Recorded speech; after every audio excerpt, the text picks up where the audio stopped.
Dosm Rider Review. Hey YouTube, Dosm Rider here with the next Dosm Rambles for Power Rangers in Space. I think I have the blurry camera issue under control. Now it'll probably go blurry now that I've said that, but it'll be a little shadowy here because I'm wearing a hat because I'm having a bad hair day again. But let's go ahead and get started. So let me say right from the get-go, In Space is my favorite season. I was going into it knowing it was my favorite season, and I'm sort of, using this rewatch to reevaluate the order of my favorite seasons and stuff, and it did remain my favorite season. In Space is essentially the climax of, that's what she said, of all the years of storytelling we've been following since MMPR, which is really cool. And at the time, I believe it was supposed to be the final season, but it did so well, it kept going, I guess. I don't know all the exact behind-the-scenes stuff, but it was potentially going to be the last one, so I guess they went all out. So the thing that makes it awesome is, as I mentioned in Turbo, there was a really cool lead-in to it, which arguably is a little more exciting for me, just in terms of the momentum, than the MMPR to Zeo transition. Not that that wasn't great, because I liked it, but, we're following the Turbo Rangers into space as they're mysteriously pulled into a spaceship, and meanwhile we also meet another mysterious ranger who is at the meeting of the Evil Alliance, and revealing that they captured Zordon. So it's really cool, because there's a lot going on in the premiere. It's actually one of my favorite premieres, just because of how epic everything seems. I mean, the Turbo Rangers, they're still in their, war-torn clothes from the command center blowing up. They're trying to figure out what's going on. They still want to find Zordon. And then you have Andros here, what was it, the Sumerian planet? Yeah, that was driving me crazy. I was trying to remember the name of the planet they met on, the Sumerian planet. So we're introduced to things very quickly. We soon find out he's a ranger named Andros. He was recruited by Zordon. I don't remember if he says that in the first episode. But he knows who he is and stuff. But he's very reluctant to accept the Rangers onto the team, and then, they're mysteriously on his ship to begin with, so he doesn't know what to think. But so it's very interesting. It's a very interesting premiere from what we've gotten. I'm sort of having this reluctant Red Ranger, not wanting to accept them. And it was really cool to see the Turbo Rangers, willing to keep fighting and looking for Zordon, despite the fact that they didn't have any powers. And, ultimately, obviously, Andros accepts them and gives them their morphers, and they are now fighting against essentially the whole Evil Alliance as they are preparing for war, and primarily against Astronema, a new villain introduced, who was chosen by Dark Spectre to essentially spearhead this. And so, yeah, at the very beginning of the part of the season is sort of the, getting into everything, and probably has the biggest chunk of filler that there is, as we just sort of get used to everything. Andros gets used to the team, which is kind of interesting, because at this point, unless I'm completely blanking, we haven't really had a sort of loner ranger. And we discover later, obviously, that he wasn't always on his own, but that, having a ranger that has to get used to working on a team. So it's essentially sort of getting used to everything, learning about the villain, learning about the heroes. We do have some stuff with searching for Zordon, meeting up with the Phantom Ranger again, gets them the Delta Mega Ship. And then, it takes us into, we learn about Andros was missing his sister, Corone. She lost her when she was a kid. And there's all sorts of hints sort of dropped, subtle hints and other hints to that she is Astronema. But it's really cool because there's actually quite a lot going on. I would say arguably the most going on I'm trying to think of a word the most going on since the series began in one series. I mean, we have the search for Zordon, and then we have this mystery with Corone, which I thought was really cool. And, he finds out some information on a different planet. You kind of have this really cool thing on the planet Onyx and the Onyx Tavern of villains getting together in old westerny style thing, which is really cool. And we get the Mega Voyager cards from Zordon left, and then not long after that we're introduced to a Silver Ranger, who was previously Andros' partner, but he was severely injured when KO-35 fell, Andros' planet. And so he was in cryostasis until he woke up, and then he actually has a pretty decent arc about him getting his powers recharged because they're weakened. And, he had that brief little sort of romance with Astronema. And then that, sort of seeing her humanized in that, led to the big storyline reveal that Astronema was Andros' sister, Corone. And she was kidnapped by Darkonda when she was little and raised by Ecliptor in the Alliance of Evil. And that is a really great arc. Probably my favorite in the series. I like how they played it. I mean, in a way, suppose you could argue her turn was rather quick afterwards, given that she was raised as evil. but they really played it well with how reluctant she was. She was very quiet, very reserved. She wasn't sure what to think. She clearly was torn, and they did a really good job of playing it, and sort of having a last minute, oh, she betrayed us, no, she didn't, when trying to get Zordon. And then ultimately she did join them and attempted to help them, but was captured by Dark Lifter, that's not right. Dark Honda. No, what's his name? Malagor. Dark Spectre, there we go. And they placed like this control device on her. And I have to say, Melody Perkins did a great job as Astronema. She played evil really well at the beginning, and then she played the reluctancy of Corone really well. And then she did a great job playing the cold version of Astronema. Like, she was cold. There was like no emotion. And after she gets kidnapped, we essentially go into the final arc, which involves her making the Psycho Rangers to drain Dark Spectre. And then after they're defeated, it just all sort of leads into this final battle with the Alliance of Evil attacking everywhere at the same time. The Rangers are nearly defeated. Andros goes up to the ship, takes down Zordon. It appears Corone has been killed, but she wasn't. She was brought back. And Zordon's Wave of Good essentially wipes out all of the evil attacking at that time. And in that battle, we get to see Rita and Zed, the Machine Empire, Divatox. We even get to see other Rangers like the Aquatar Rangers, Gold Ranger, Phantom Ranger, Blue Centurion's there. So it's really cool. And probably one of my favorite finales ever, if not my favorite, just because it was so epic in scale, and it was like seeing what the Millennium Message talked about, or at least a version of it, and it was really the sense of what everything had been building to. Having rewatched it, it's something you might not necessarily notice going through the first time, but ever since MMPR, there's very subtle mentions of planets and what Zordon did in the past, and stuff like Master Vile has conquered these planets, and there's this very subtle sense that there's this bigger conflict going on outside of Earth, and in space you really get that, which I think is awesome. And frequently people say this, but there was this really great sense of scale in this season. I mean, not all of it always took place on Earth. They were at different planets. Granted, some of the effects weren't the best to make you believe it was different planets, but still, they did a good job of conveying that scale. And something I really liked is that Earth was not the main focus. Now, the Alliance of Evil was obviously trying to take all the other planets they didn't have, but when Earth was attacked by Astronema, it was very rarely in an attempt, I don't even think ever, I don't remember a time where she's like, hey, let's take Earth now. It was more like a way to distract the Rangers or directly attack the Rangers, which I thought was really neat, because up until then it was always like, you know, we want to take Earth now because we're evil. And this time it was trying to distract the Rangers from fighting Zordon or interfering with plans at all, which was really cool. And yeah, like I said, a great sense of scale, and it was just a lot of fun. Now, in terms of characters, I'll try to go over this as quickly as possible. We'll start with Andros. Andros is probably one of my favorite Red Rangers. Like I said, it was very unique to have a Ranger that was sort of reluctant to join. He was a little bit reserved, a little bit quirky because he was alien-ish, because he's human from another planet.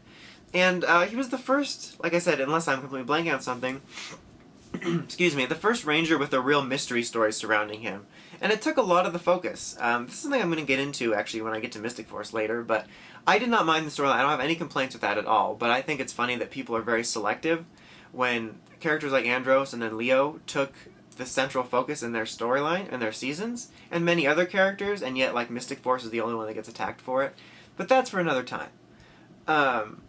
But yeah, I really liked Andros, and I liked his search for Corone made him really interesting. And he was just overall a pretty good Red Ranger. He didn't necessarily have a huge change over the series, other than sort of finding this friendship and family with his other Rangers and his relationship with Ashley. But I really liked him because he was sort of intriguing and more interesting than most of the characters we've gotten in the past. Now, as for the other four, I hate to sort of lump them all together, but to be honest, they didn't do a whole lot, you know, change-wise.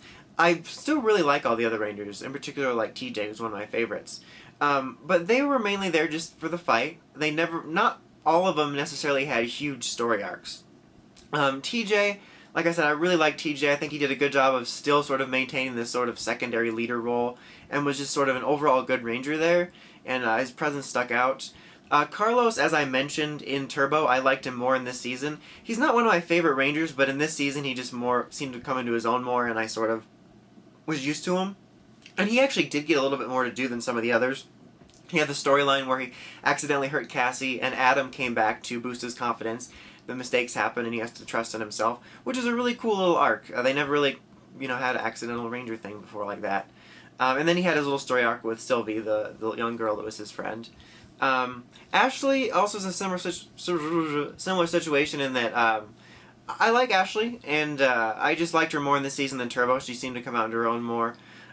She probably also had a little more to do because she had her romance with Andros and all that, and she had several little standout stories, like the one where she switched places with Astronema. But she didn't really change or develop or anything, but I really liked her. And same with Cassie, sort of falls into the same boat of TJ, is that I do like Cassie quite a bit, but she didn't necessarily do a whole lot. I was trying to think of any like storyline she had, and the only one I can remember is with that good monster.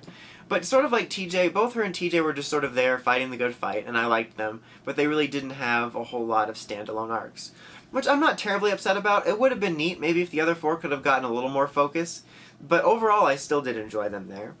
Now Zayn, I was never a huge fan of Zayn. I don't hate him or anything, but I'm just kind of always okay with him. He kind of looks like a softcore porn star, but I don't know why I said that, but this is what he looks like. He just kind of had this sort of cool guy attitude, and I was just essentially fine with him. I liked his little storyline with Astronema and trying to get his powers back, and deciding to stay with the KO-35 people for a bit and sort of going back and forth. But I really don't have a whole lot to say about him.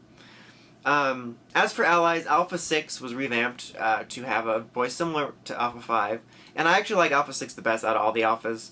Wasn't quite as annoying. I just overall liked his presence more than annoying Turbo Alpha 6. I mean, Deca isn't a character, but I thought it was a really neat little added for the ship. Bulk and Skull were in this season. They were going around hunting aliens with Professor Phenomenus, which definitely had some amusing bits, like the "perhaps to the untrained eye." But honestly, after the first half, they didn't appear very much. They didn't really do much. That's all I have to say. Except for the very end, they had a really good moment, Countdown to Destruction, where they stood up to, the Alliance of Evil and helped the Rangers and found out who the Rangers were. So it was a really good end to their sort of arc for them, even though they sort of appeared next season. Villain-wise, probably the most to talk about. Like I said, I really like Astronema. She might be my favorite villain. She's actually my favorite Pink Ranger. We'll get into that next time. But this season had the first actual complex villains, where they had motivations and backstories more so than the past, instead of just strictly being evil. Like I said, Astronema played a really good evil at the beginning. She was very cunning, I guess. Is that the right word? She was very evil and ruthless and calculating, and there was nothing campy about her, which was awesome. She played the reluctance well, like I mentioned, and she played cold really well. And it was really interesting to have this villain and this backstory of this little girl that got kidnapped, and they talked about how she wanted to be a ranger when she was little, and was sort of raised into evil, and she was a human. And it was the first time they really had a human villain like that. I mean, Divatox could have been human, or even Rita, but was never really played in that element so well. So she was a great main villain. And her storyline continues a little bit next season, which is awesome, and I'll talk about then. And then you have Ecliptor, which is also one of my favorite villains. What I like about Ecliptor is he was a sort of badass, like, second-in-command general type. That's sort of a must amongst the Power Rangers villain structure. But what I liked about him is that he wasn't one of those villains like maybe Korag or something, where he's evil but he's got this honor code. It's more like he was evil, but his weak spot was Astronema. So his goals were still always evil, but when it came to Astronema, because he raised her like a dad, he would put her first and throw away his goals, which I thought was cool. It's a nice twist on the sort of villain with honor, as opposed to it just being an overall honor. It was more like, yes, I'm still evil, but I will throw away my evil goals to help Astronema, because she's like my daughter, and that was really cool. And then you have Darkonda, who wasn't quite as complex, but he was definitely a more interesting villain, because he was this very deceitful bounty hunter. And he was always causing trouble, and he was pretty smart a lot of the time, and he was this sort of great, like, for lack of a better term, like pure evil amongst, like, Ecliptor and Astronema sort of having, all these different layers of stuff going on. And I thought he was a really good foil to them. Elgar was back, I guess, for comedic relief. That's whatevs. Dark Spectre was essentially just this generic big evil. I've always been slightly disappointed he didn't face off with the Rangers somehow, since he was the leader of all the villains the Rangers have fought so far. But I'm kind of okay with his death being because of Darkonda, and it left room for other things that needed to happen in the finale. There isn't too many other villains. It was really neat to see all the other villains back, and sort of see all this evil alliance and this build-up. Not too much else to go over, I think, individual character-wise. I really do like all the suits and motif. I think that Astro Megaship, or Megazord, is probably my favorite Megazord. But yeah, overall thoughts, I absolutely love In Space. I sort of talked about this a little bit in my previous ramble about why Power Rangers is special, but for me, In Space is like the definitive season of what makes Power Rangers special. It fully utilized this expanded universe we have created with planets and villains, and just the whole mythology, and it was like exactly what sets Power Rangers apart, is that it can be this compendium of 6 years of storytelling, and it had the spirit of what Power Rangers is, and like what they meant and what they saved, and it, like I said, it's hard to verbalize, but it's the pinnacle of exactly what Power Rangers is to me and why it's so different. And it was this great, satisfying conclusion to 6 years of storylines, even though it started as a very slow burn. And it was a great reward for those of us that have stuck around since the beginning in any form, whether it was religiously or on and off or a Netflix watch.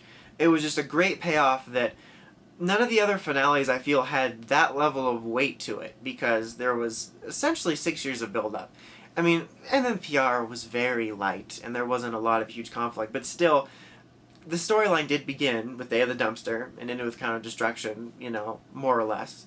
And that's something that hasn't been replicated since, and that's just really cool. So, despite other seasons, arguably, you could argue, and even I could argue with myself, having better storylines and some better characters that were a little more interesting, despite that, In Space will always be my favorite for just the sense of epic scale it gives me. Even today, sometimes you watch things and it's like, oh, I don't remember that way, but even watching it in the rewatch, I watched it over there, so I'm pointing. It just gave me the sense of epic scale and this great satisfaction, and it will always be my favorite. It's just a fantastic season. Definitely recommend you watch it, especially if you watch the previous seasons. Alright, so that's about it for In Space. I tried to keep that a bit shorter. I don't know if I succeeded because the time thing isn't on my camera right now. But next is Lost Galaxy. That will take a little bit longer to come out than usual because I am roughly halfway through the season right now, but I haven't watched anything since like 2 days before I left for Morphicon. I'm having a hard time getting back to watching it. Been watching other things, but I will get back to it when I feel like it. But that will be happening within a month for sure, I think. Don't hold me to that. But yeah, that will happen. It just may take a smidge longer, just so you know. But yeah, that's about it. Until next time, make sure you check out the Crazy Podcast at writersrangersrambles.com. And of course, don't forget to like, comment, and subscribe. Until next time, Dosm Writer, signing out.